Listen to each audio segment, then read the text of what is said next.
Logo de cara, Padre Wander, vou fazer um breve apanhado sobre o que conversamos na semana passada. O senhor me ajude, então, a lembrar esses pontos importantes. Mas, olha, a gente está falando sobre um período chamado, que aconteceu na Idade Média, então a gente tem que lembrar que temos que pensar com a cabeça do morador daquela sociedade, né?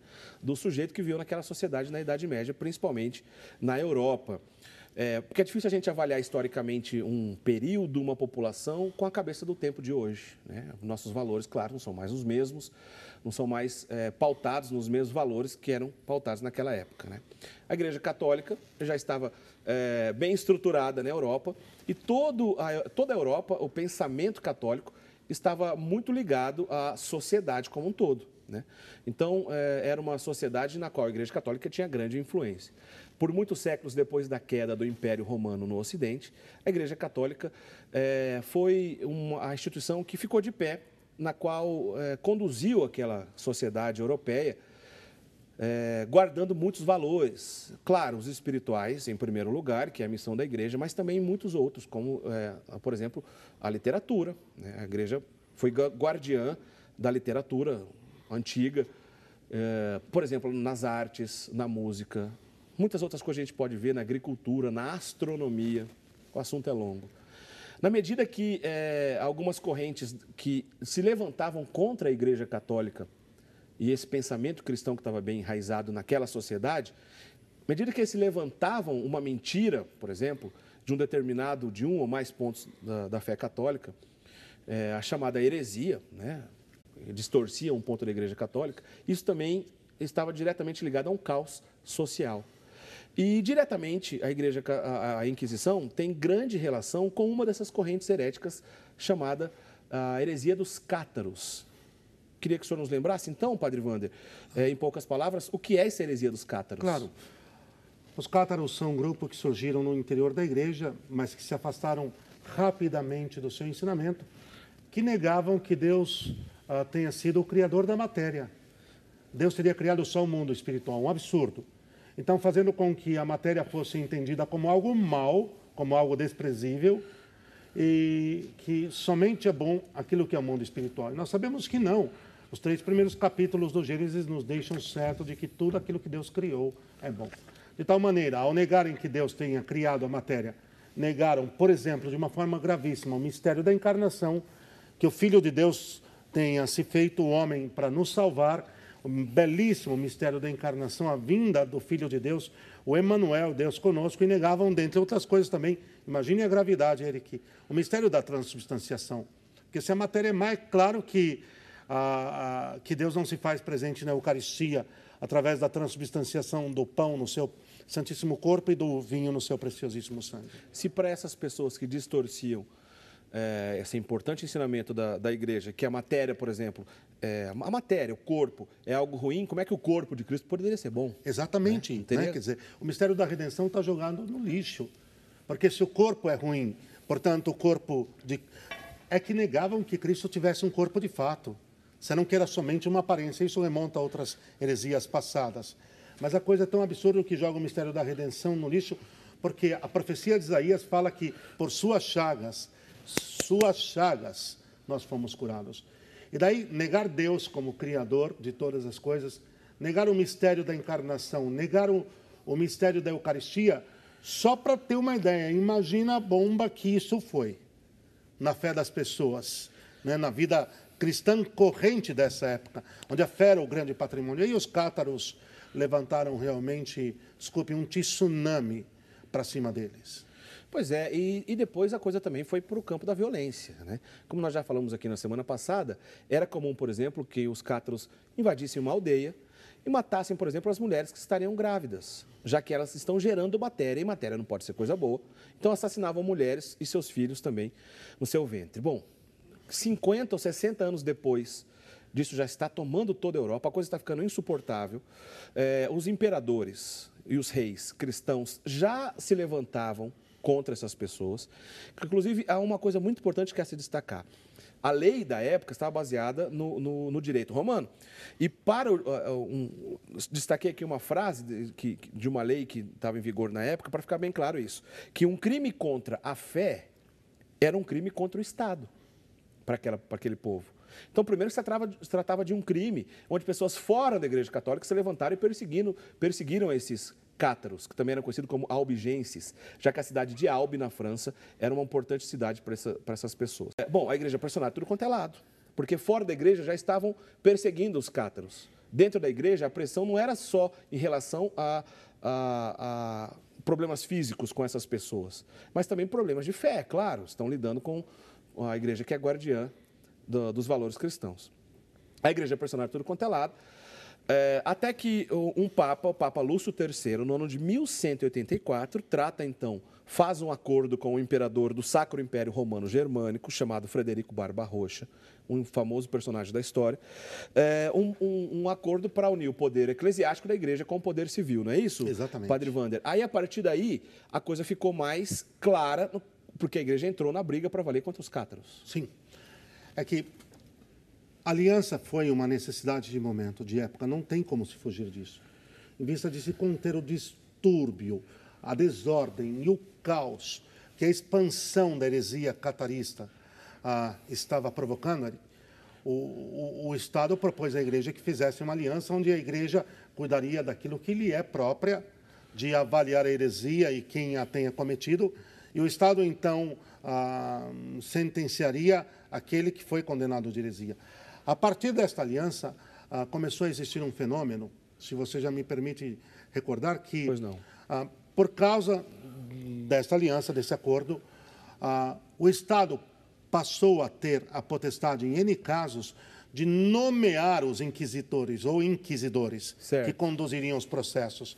E quando o Estado passa a ter prioridade na nomeação, passa a ter prioridade. Não é que só ele nomeava, mas ele passa a ter prioridade. Quando o Estado passa a ter prioridade, as monarquias locais, a coisa começou a descambar, começou a perder um pouquinho o seu nexo, começou a perder um pouquinho o seu sentido. E é aí, nesse instante, que talvez o valor mais espiritual, o valor mais católico, o valor mais autêntico da Inquisição começa a ser colocado em risco, mas não, de fato, fez perder aquilo que foi a Inquisição em si mesmo, um fenômeno de época, de ordem eclesiástica, espiritual, com um valor inestimável e que foi um remédio, um santo remédio, para se evitar que a sociedade de época, a sociedade principalmente a sociedade europeia, estamos falando dela, terminasse destruída por um movimento de total convulsão da sociedade, que foi a heresia cátara ou catarista.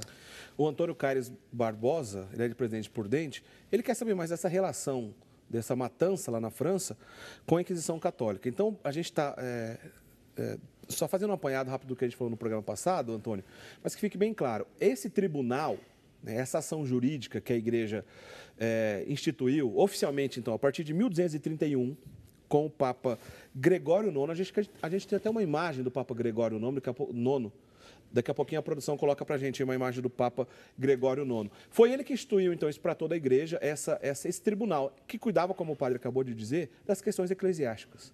E o Estado, fora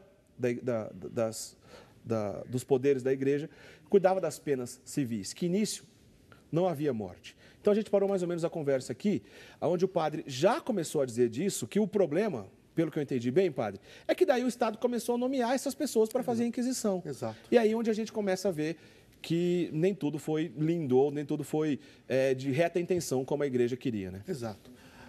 Só, como chama mesmo o nosso irmão? O Antônio Caires Barbosa. Antônio, um abraço, que Deus lhe abençoe.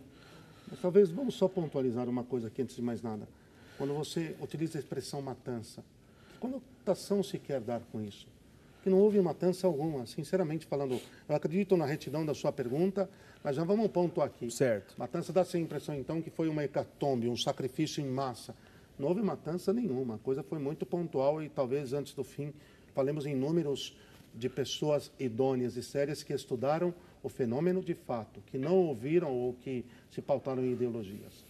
Agora, a partir do momento em que o Estado começa a ter prioridade na nomeação de alguns condutores de processo, o que acontece é que gente que não estava preparada, gente que não estava, vamos dizer assim, sincronizada com o sentido espiritual e eclesiástico da Inquisição, infelizmente, acabou se metendo na história e aí houveram alguns problemas, não há dúvida, Eric. Porque, na verdade, né, padre, o problema não era só na França, era em toda a Europa. Numa situação de pressão da igreja. O tribunal já estava instaurado. Olha, só um parênteses, embora seja em toda a Europa, mas vamos centrar por hora. O forte foi França, Itália e Alemanha. Tá certo. Né? É porque depois a gente vai falar ainda sobre o período no resto da Europa. O período tardio, mas foi França, Itália e Alemanha. Quer dizer, o movimento se deu mais forte exatamente nesses três países.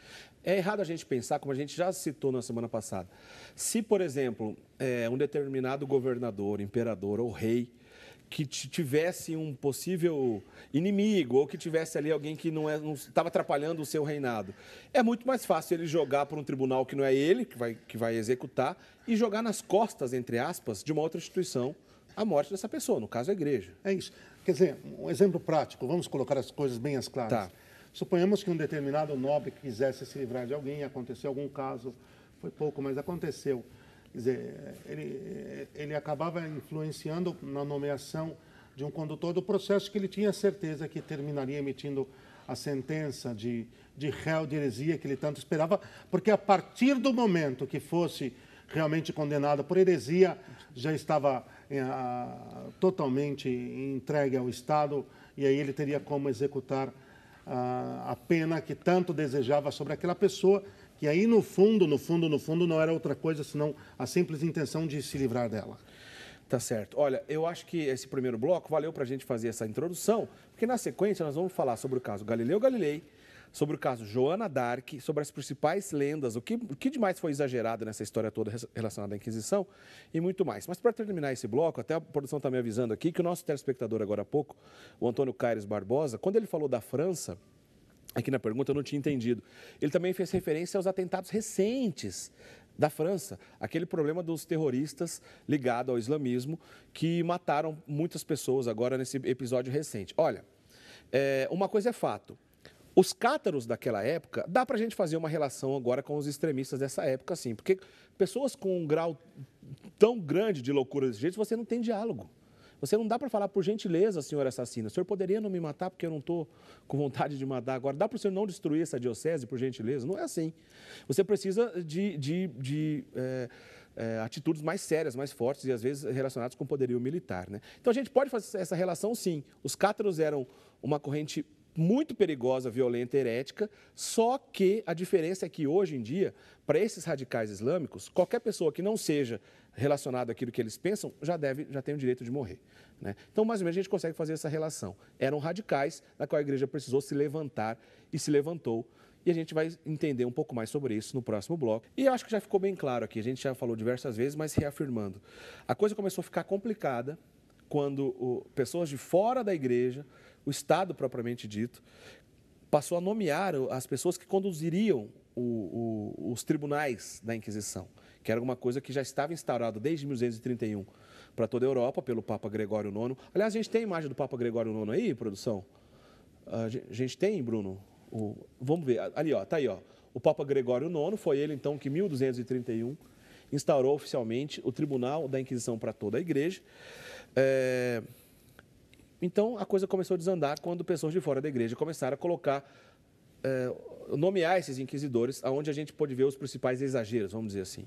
Posso fazer uma comparação muito simples? Pois não. Foi aí que o espírito mundano começou a entrar. Certo. Até ali o que existia de puro, de espiritual mesmo, radicalmente espiritual, de zelo, de cura pelas almas, de cuidado pela salvação, aí nesse momento houve uma certa intromissão de um espírito mundano que, claro, deixou alguma marca, infelizmente, contrária a tudo aquilo que a igreja sempre ensinou, Eric. Mas que não foi determinante, hein? Que não foi determinante. Também isso não pôs a perder tudo aquilo que foi realizado de bom, até porque é preciso ressaltar isso, com a condição de que fique claro que no meio de uma multidão de páginas de luz é que se imiscuiu uma ou outra página de trevas. Se a gente percebesse, ao estudar a história, que a coisa era horrível, como a maioria dos historiadores, a maioria não vou exagerar, como muitos historiadores, uma parte dos historiadores que não está interessado na verdade e mais em destruir ou detonar a igreja, vamos dizer assim, se a gente percebesse que a coisa era tão complicada como essas pessoas dizem, O próprio São Francisco de Assis teria se levantado a voz contra. E Francisco de Assis viveu essa época. Aliás, a igreja entregou boa parte da condução dos tribunais da Inquisição para discípulos de São Francisco e também para os discípulos de São Domingos de Gusmão. Aliás, o próprio Domingos de Gusmão participou dessa história, a gente já falou sobre isso semana passada. Ou seja, eram duas correntes preparadas para lidar com essa situação, porque era o que a igreja tinha de bom nascendo naquela época. Né? Não, os dominicanos e os franciscanos representavam exatamente o ideal de santidade daquele momento. Eles eram a síntese. Os filhos de São Francisco e os filhos de São Domingos, o movimento mendicante, o resgate das raízes, o retorno àquela beleza do Evangelho, eles eram o exemplo, eles eram, vamos dizer assim, a estratificação desse ideal. E de tal maneira se envolveram no processo da Inquisição, que é mais uma forma de deixar claro que foi uma coisa sadia e nobre, porque se não fosse, não teriam se envolvido.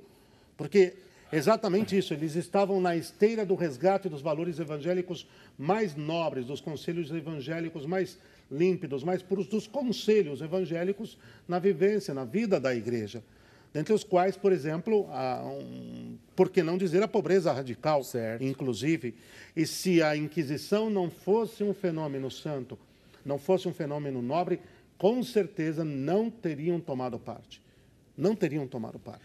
Ou muitos outros santos, o próprio São Tomás de Aquino, Santa Teresa d'Ávila, por que não esses grandes santos não teriam falado alguma coisa contrário a esse fenômeno chamado Inquisição, tão grandes que foram, tão fiéis a Deus que foram, se tivesse alguma coisa errada, teriam falado. Além dos santos, que a gente acabou de dizer, que propriamente foram o inquisidor, além de São Domingos de Gusmão, para citar outros dois.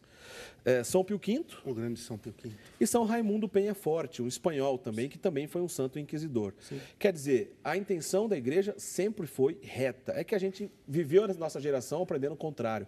Então é difícil para, muitas vezes, o nosso telespectador entender isso. Mas a Inquisição, a Santa Inquisição, foi criada com intenções retas, puras, reta, pura e uma intenção nobre da igreja daquela época.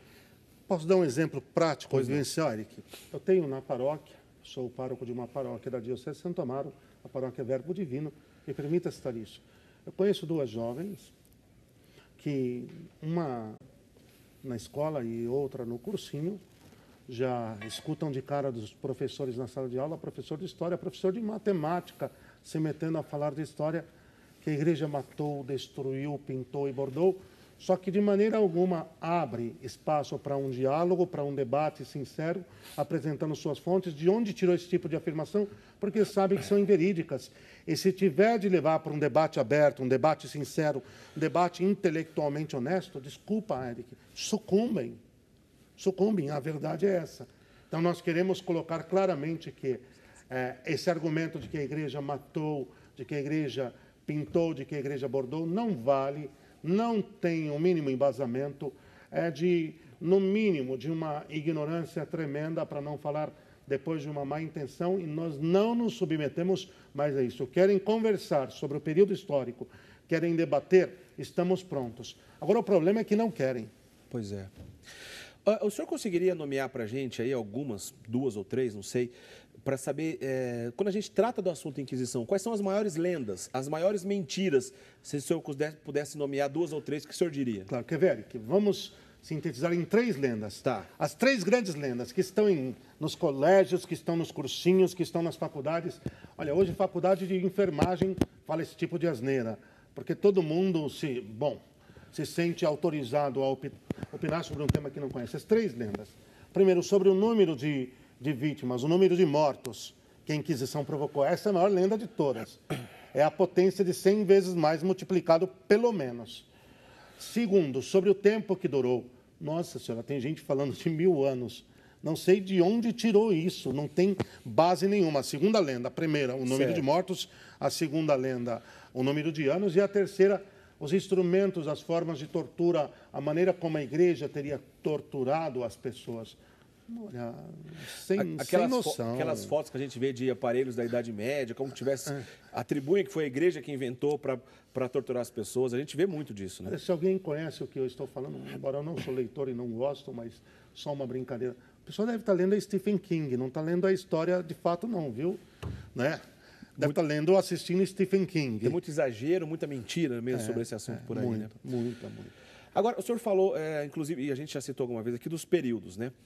Bom, lembrando, 1231 foi o início, oficialmente, para toda a igreja, dos tribunais da Santa Inquisição, instituído pelo Papa Gregório IX. E até o século XV, a coisa foi desse jeito, né? Daqui a pouquinho a gente fala da estimativa dos principais historiadores, da estimativa do número real de possíveis mortes nesse período. Mas logo depois do século XV, ainda existiram focos de Inquisição, mas parece que, à medida que foi distanciando do tempo, depois do século XV, a igreja não tinha mais nada a ver com isso. É correto afirmar assim? É correto. Explica um pouco para a gente da chamada Inquisição Espanhola. O que acontece é que quando a Inquisição no seu todo, a Inquisição eclesiástica, a Inquisição europeia, quando ela declina em toda a Europa, ela vai ressurgir, mas não mais impulsionada, não mais motivada pela Santa Igreja. Ela vai surgir de dentro da iniciativa do Estado, tanto da coroa espanhola quanto da coroa portuguesa.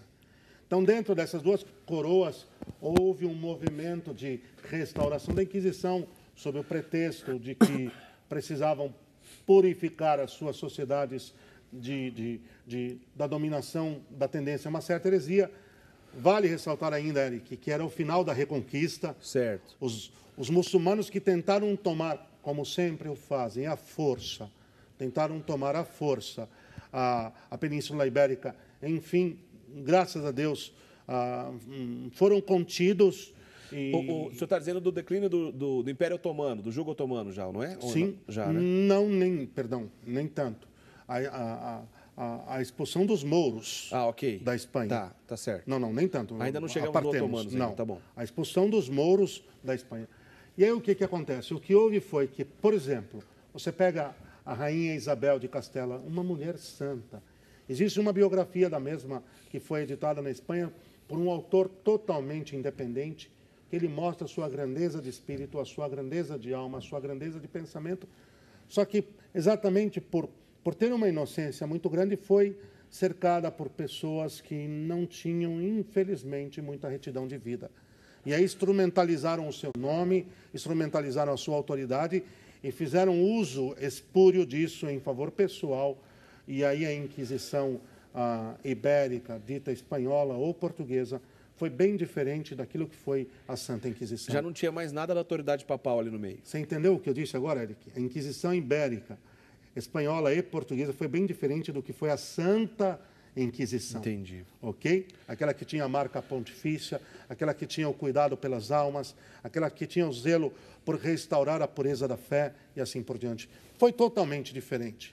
Foi o evento, o fato preparado e desenvolvido pelas duas coroas, pelas monarquias espanhola e portuguesa. Então, que fique bem claro, né? Esses primeiros 3, quase 4 séculos, onde a gente conhece como a Santa Inquisição. E olha, e nós não estamos aqui defendendo o indefensável, né? A gente está dizendo que mesmo nesse período inicial, já nesse período inicial, houve a influência do Estado, nomeando pessoas que iam lidar com esses tribunais, na quais não estavam interessados apenas no cuidado da sã doutrina católica, mas também com interesses políticos dos seus imperadores e reis respectivos que os mandavam para aquele lugar. E ali já houve exageros e houve, sim, mortes. Nós não estamos dizendo que foi tudo lindo e maravilhoso. Nós estamos dizendo que a intenção é clara. Combater uma corrente herética, puxar para a igreja a autoridade que só ela tinha direito a acusar quem era ou deixava de ser herege. As penas aplicadas pela igreja, na sua grande maioria, se trataram apenas de penas espirituais, rezar tantos salmos, rezar tantos rosários. O Estado, ao intervir, onde começou, então, as penas, vamos dizer, as penas capitais, onde as mortes começaram a acontecer.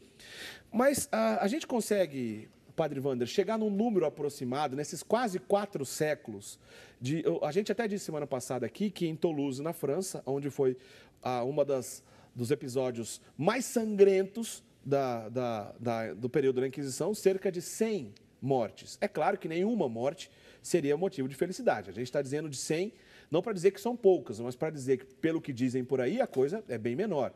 100 mortes no período de quase 4 séculos, né? Mais de 3 séculos. Né? Ou seja, grande maioria daqueles que foram julgados pela igreja não foram mortos. Eles foram apenas aplicados penas espirituais. Mas o senhor arriscaria dizer um número do geral de toda a Inquisição? Então, historiadores sérios que fizeram um trabalho de garimpagem, de pesquisa até as últimas consequências e não associados a ninguém, a nenhum poder econômico, a nenhum movimento, a nenhuma ideologia, não associados à própria Santa Igreja, certo, com uma liberdade e uma autonomia de pesquisa, de confrontação de dados e etc. E foram até as últimas consequências uma série enorme de historiadores sérios. Eu cito só dois aqui, a Regine Pernot e o Jacques Le Goff, só para nós termos uma ideia. Tá, um parâmetro. Um parâmetro.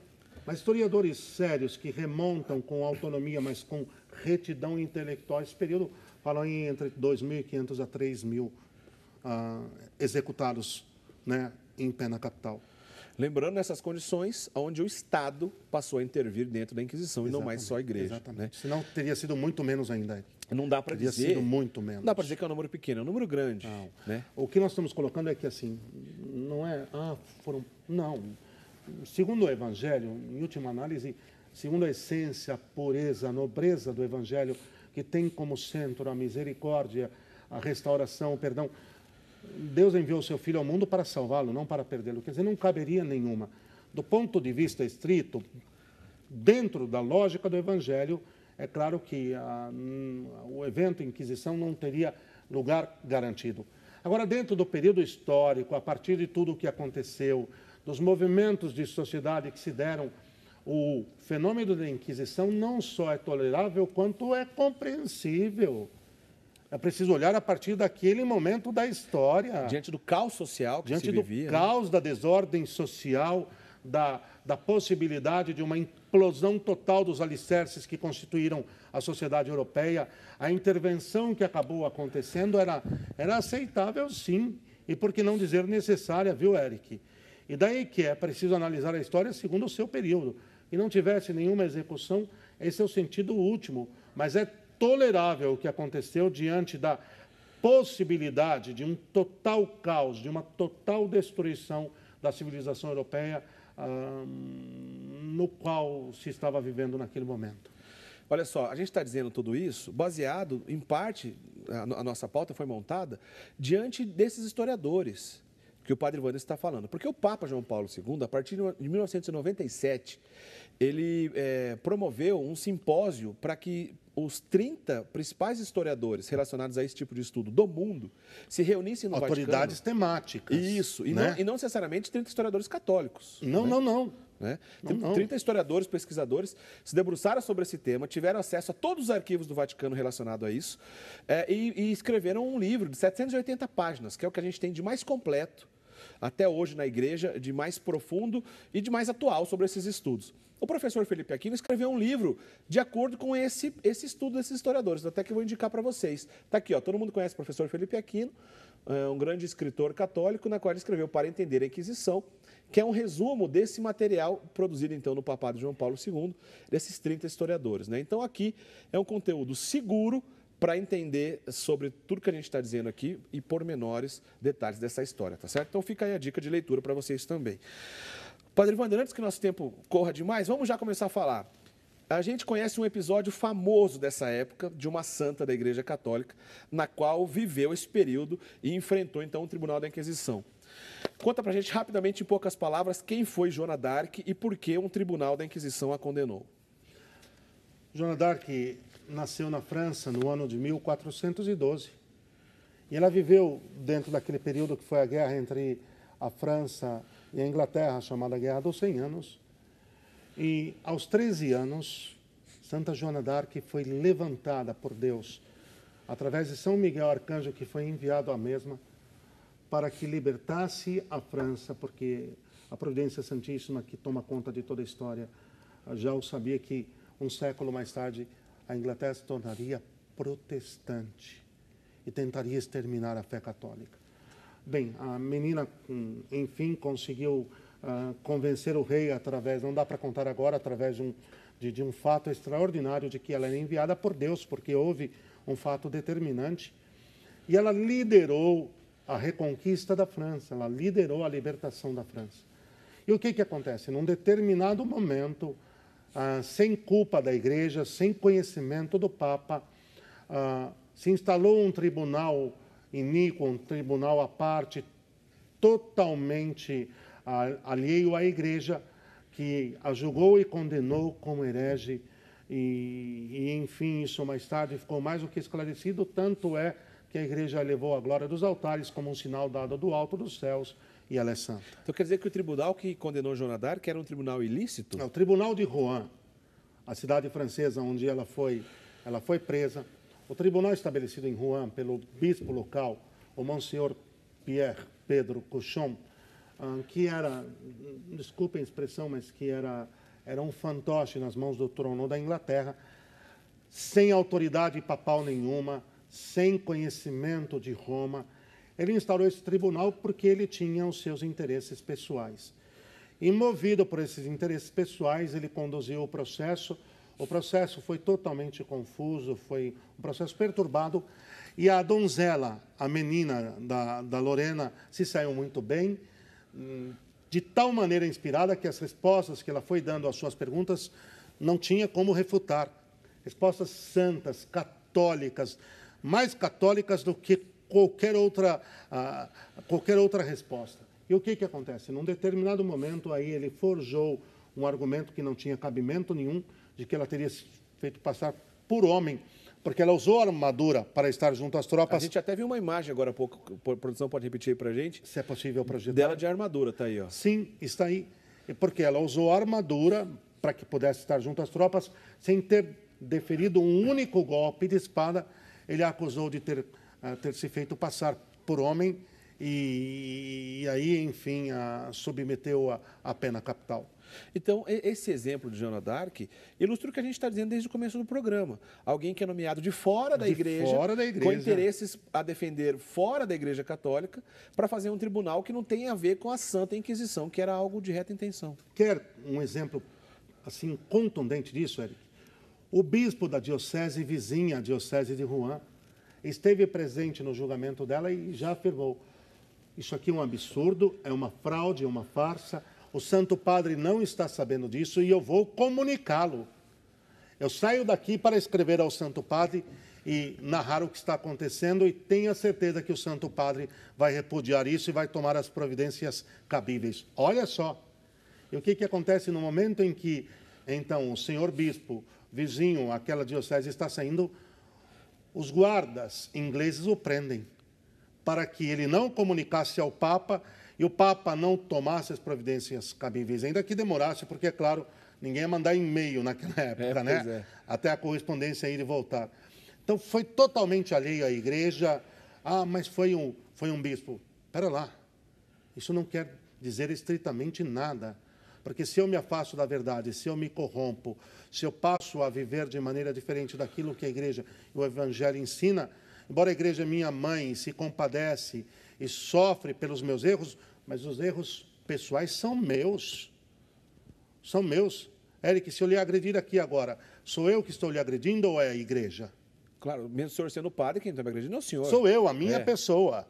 É isso que tem que ficar claro, entende? Se eu lhe agredir aqui agora, se eu vier e lhe der um soco, não é a igreja católica que está lhe agredindo. É o padre Wander que surtou, não sei o que aconteceu, e aí, no caso específico, surtou e foi lá e lhe agrediu. E esse bispo surtou. Muito bem, mas não vem não que eu sou bom de briga. Disse que a gente vai responder a pergunta da Miriam Geraldo, que era da cidade de Jaú, na cidade de São Paulo, no estado de São Paulo. Ela queria saber mais, então, sobre a perseguição a religiões pagãs e também as bruxas. A Igreja Católica, na Inquisição, perseguiu religiões pagãs e levou bruxas às fogueiras? Quer dizer, eu falei de 3 lendas, mas põe essa no pacote também. Vamos para a quarta. Essa é uma outra. O que acontece é o seguinte: primeiro, a Inquisição Católica cuidou dos fiéis da Igreja Católica. Mas não falou, quer dizer, não tem nada a ver com as religiões pagãs. E se alguma filha da igreja envolveu-se, andou naquele momento se envolvendo com algumas práticas abomináveis à verdade da palavra de Deus, à doutrina cristã, o que a igreja fez, como fez em todos os casos, foi chamá-las e ajudá-las no arrependimento, a professarem novamente a sua fé e olharem para frente, sob hipótese alguma. O próprio fato de Santa Joana d'Arc, alguns historiadores tentam forçar a barra e dizer que ela foi acusada de bruxaria, de feitiçaria ou coisas do tipo, e não foi mesmo. A questão foi bem outra, não tem nada a ver.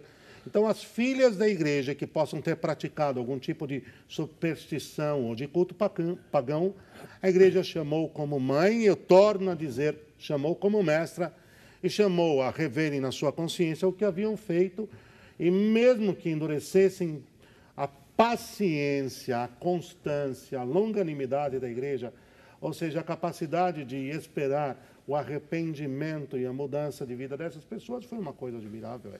Pois é. Bom, não teve queimação de bruxa, não, hein? Isso aí é coisa... Não, torna a dizer, isso aí é coisa de contos de irmãos Grimm e companhia, coisa do naipe. Ué, se a Inquisição foi feita para católicos, né?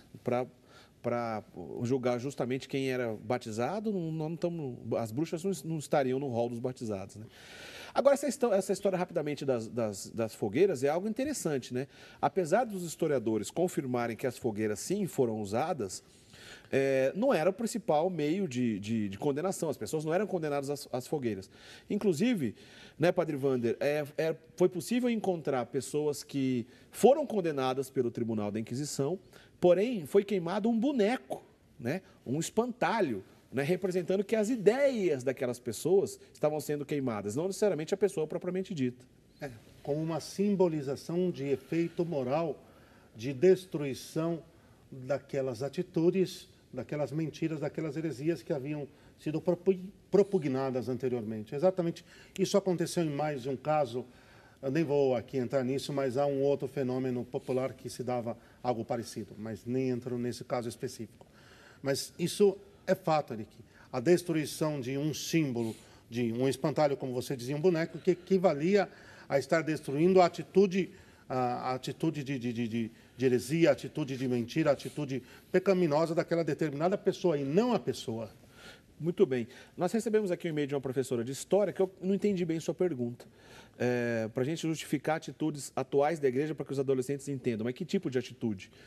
Por favor, esclareça melhor a sua pergunta, cara professora de História. Bom, e você como professor de História deve saber também que uma das coisas muito discutidas relacionadas à Inquisição, e os nossos telespectadores também certamente vão concordar, é o episódio Galileu-Galilei. Bom, Galileu era um estudioso, um astrônomo, né, um físico, que viveu por volta do início dos anos 1600, e ele defendeu uma tese baseada, pouca gente deve saber disso, mas baseada em Nicolau Copérnico. Não, todo mundo sabe que a tese dele era baseada em Nicolau Copérnico, para dizer que não era o Sol que girava em volta da Terra, e sim a Terra que girava em volta do Sol, né? Essa tese era de Nicolau Copérnico. Aliás, Nicolau Copérnico, ele era um padre, né? É uma coisa que a gente nem sempre ouve lá na escola, mas Copérnico era um padre, inclusive parece que ele era cônego, inclusive, né? Não sei se o senhor tem essa informação, mas padre ele era. Sim, sim. O que acontece, Eric, é que na vanguarda, na esteira, na vanguarda do progresso científico, a igreja, como alguém tutelar e apaixonada pela verdade, sempre esteve presente. E há mais de um exemplo de clérigo, você até quiser citar, de clérigos e sacerdotes que atuaram nesse campo e que foram imprescindíveis em descobertas que fizeram toda a diferença no progresso da ciência moderna na nossa história recente. Por exemplo, o padre Georges Lemaitre, francês, jesuíta, que desenvolveu a tese do Big Bang, um padre católico. O padre Mendel, né, relacionado à sua pesquisa leis da genética. O próprio Copérnico, além da teoria de que a Terra que roda em volta do Sol e não ao contrário, também desenvolveu estudos sobre a gravitação universal. As 30 crateras da Lua, as 30 primeiras crateras que foram nomeadas na Lua, têm nome de 30 padres jesuítas, muito antes do homem chegar à Lua, né, porque são cientistas que estudaram. Bom, a gente passaria a noite aqui lembrando dos feitos da igreja relacionada à física, à astronomia, etc. O próprio Observatório do Vaticano, que foi criado em 1500, o mais antigo do mundo, que está de pé até hoje, né, Observatório do Vaticano. Como que poderia ser contra esse tipo de pesquisa? Foi criado no Vaticano. Enfim. Fazer aqui uma brincadeira? Pois não. Quando a igreja criou o seu observatório, ainda não tinha o Edwin Hubble, não. Né? Não tinha esse tipo de equipamento. O cientista norte-americano que mapeou o nosso sistema, a nossa galáxia, e que deu nome ao potente telescópio tardio que leva o nome de Hubble. É verdade. Pois é, e a igreja já estava lá pesquisando a esse respeito. Acontece que o Galileu, ele, ao defender essa tese de Copérnico, que morreu pouco tempo antes da sua geração, ele não tinha condições científicas de provar o que ele estava dizendo. Só 200 anos depois que isso foi provado, lá por volta de 1800, com o chamado pêndulo de Foucault, que foi comprovada essa tese de que, apesar de estar certo, ele não tinha como comprovar. Aí ele escreveu ele escreveu um livro, Galileu Galileu escreveu um livro chamado Diálogos sobre os dois principais sistemas do mundo. É o livro de Galileu Galilei. Como ele não tinha condições de provar, a igreja falou, olha, você não tem condição de provar, não publica agora esse livro. Só que ele não respeitou e publicou aquele livro como se fosse verdade, e não só, apesar de ser verdade, como se fosse estudo definido, não apenas como uma teoria. Mesmo estando certo, não tinha como provar. Agora, Padre Wander, conta pra gente, nesse processo na qual o Galileu foi condenado, ele foi condenado à morte? A Igreja Católica matou o Galileu? De maneira alguma. Mas, meus queridos, a dignidade, o respeito com que Galileu foi tratado, a ponto de desfrutar do convívio, quer dizer, de privar da amizade do próprio Papa de época, é uma coisa que nega totalmente essa versão. Eu só quero ressaltar aqui, Eric, que, primeiro, dizer que Galileu foi pioneiro na codificação da relação dos astros dentro do nosso sistema e que ele foi quem descobriu, desculpem, a América, isso já não é verdade. Ele já pegou carona em Copérnico. E, só para terminarmos, e segundo, ele afirmar uma tese que, quer dizer, aliás, ele querer como tese, ele querer que fosse aceito como conhecimento incontestável, algo que ainda estava em estudo, naquele momento era de uma vaidade e um orgulho muito grande. E ainda assim foi tratado com todo o respeito, com todo o zelo e, olha, com todo o cuidado pela igreja. Nenhum maltrato físico, nada. Foi cuidado. Até porque a igreja, eu torno a dizer, é mãe e é mestra. E ele era um filho da igreja. Morreu em paz com a igreja, recebeu os sacramentos, morreu de morte natural. De morte natural. Morreu lá velhinho com todo de morte cuidado natural. Espiritual e material. Desculpa, até com todo o conforto material, inclusive. Ok? Faz parte dessas lendas relacionadas, então, à Inquisição. Olha, a gente tem pouco tempo, só 5 minutos de programa, mas queria que o senhor contasse para a gente, rapidamente, o que João Paulo II fez, além de convocar esse simpósio para que ficasse bem claro esse episódio da Inquisição, o que ele fez, na verdade? Ele pediu perdão pelos erros da igreja? O que acontece é que quando a igreja preparava a celebração do grande jubileu da redenção, dos 2000 anos da redenção, já naquele tríduo dos 3 anos, 97, 98, 99, que prepararam, então, o jubileu, e fazendo um exame de consciência, São João Paulo II propôs à igreja o exame de consciência em relação à atuação dos filhos da igreja na história. Ele chegou à conclusão, e aí sim foi o seu pedido, de que não a igreja, porque a igreja é somente santa.